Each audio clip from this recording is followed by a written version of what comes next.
Hello there, welcome back to the Ogre, the old Geek Reacts, Reviews and Off Times Reminiscences. I think I'm one truly into the rabbit hole of the more lo-fi sort of black metal on offer at the moment, albeit that still listen to um, music of all sorts of production value, but these things keep grabbing me and they won't let go. You know, I sometimes think to myself, surely you're beyond all that now, but no, I'm not. It reminds me of the shitty production of homemade punk rock songs from my youth, and how they were very much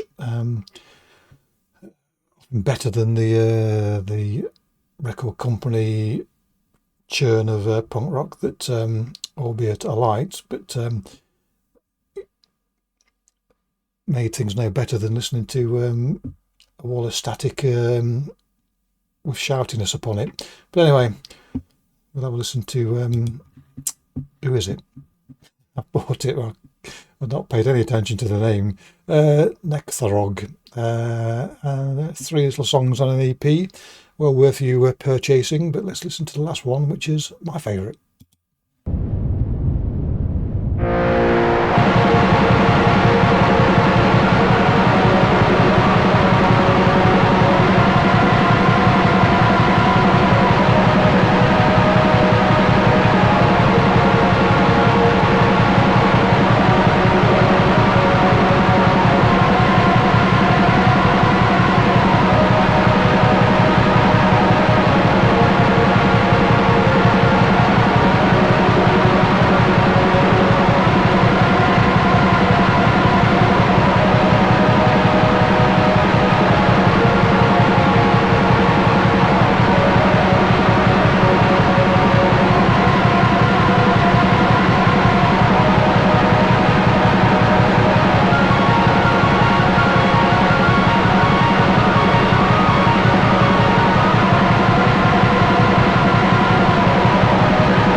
So initial impressions, absolutely favourable. Grabbed me straight away.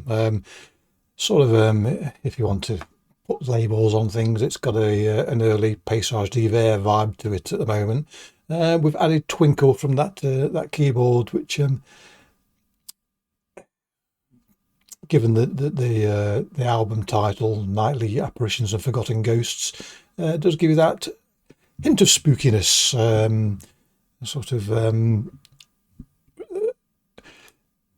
apparitions, I'm not going to repeat myself, but what do you call it? A conversation with the other side aspect to that twinkle of the keyboard there.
this was a game show or a competition description and you had to give the score out of 10, this would be a 10.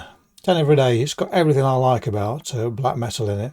It's that the atmosphere is dark and brooding, and brooding's probably the wrong word. It's dark, and there is a slight esoteric nature to it. The drums are my favourite form of drums, full stop. Thud, just thud, constant thud, quite fast but still a thud. And best bit about it is I can't detect any cymbal work at all, which always makes I always prefer. I don't like cymbals when there's particularly with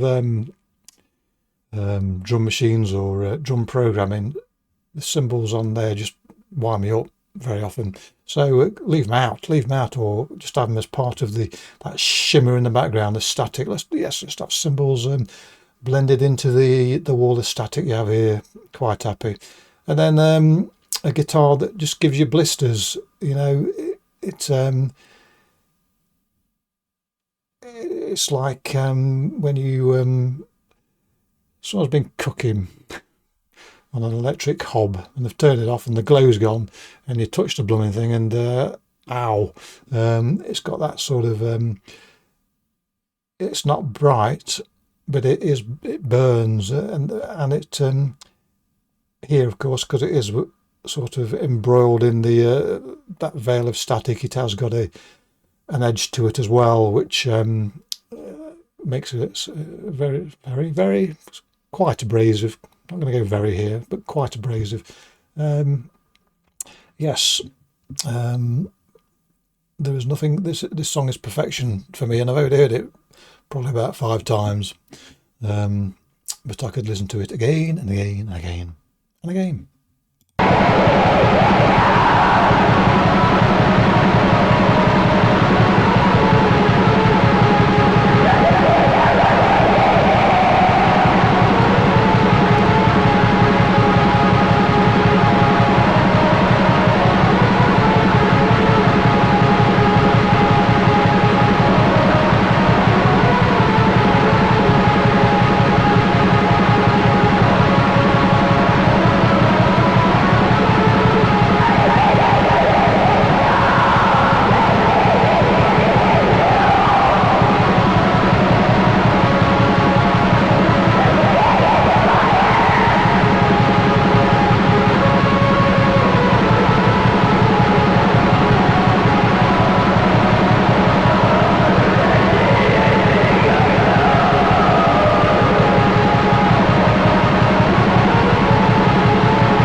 The guitar very much sort of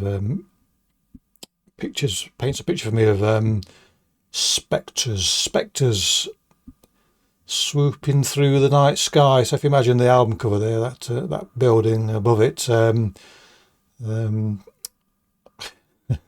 ghostly apparitions, to borrow from the album title, it does give you that sense of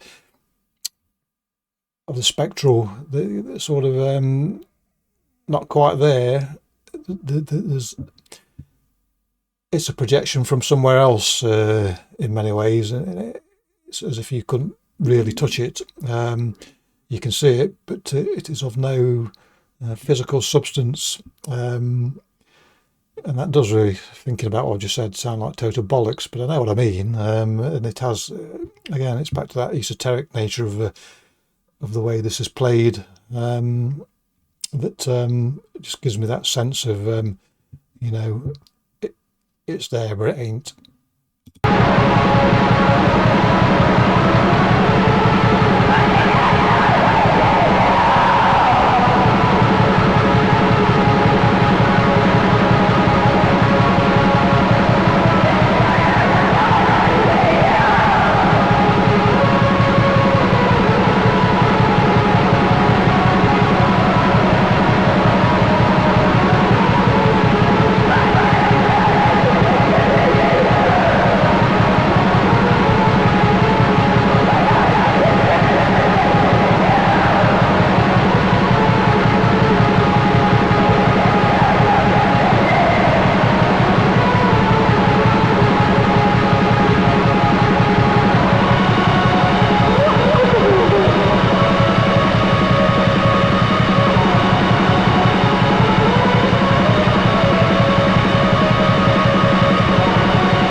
So I was already on cloud nine before that doubling up on the guitar kicked in. The counter melody came in there, or accompanying melody, really not a counter melody. And you know, if I didn't think I could be happier, but I am. I'm raised yet again to levels that I didn't think my emotions could cope with, really. So I'm surprised I'm not a gibbering wreck in front of you now, or just melting away in front of your eyes. But it just shows that repetition and relative simplicity very often is the best way to sort of lift the soul and to tweak those emotions and play with those emotions. And you know, these sort of songs I could just listen to again and again and again and never get bored of them, because they work in a different way too, for me anyway, than many other songs do. It's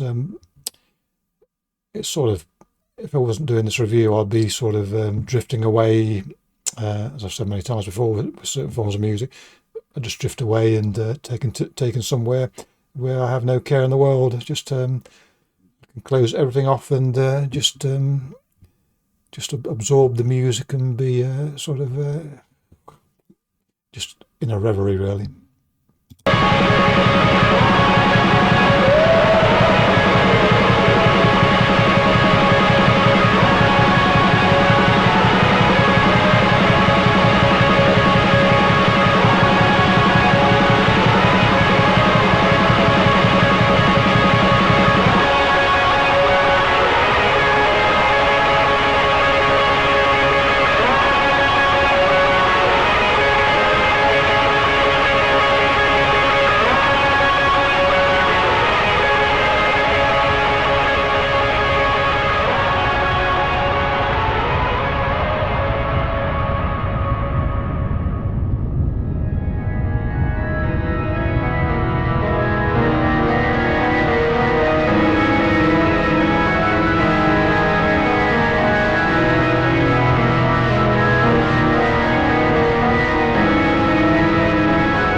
So there you go. What about that? I can even forgive the church organ outro there that brought me out of my reverie, but all is forgiven because of the brilliance that went before it. And of course, the outro has to be taken in context of the whole EP.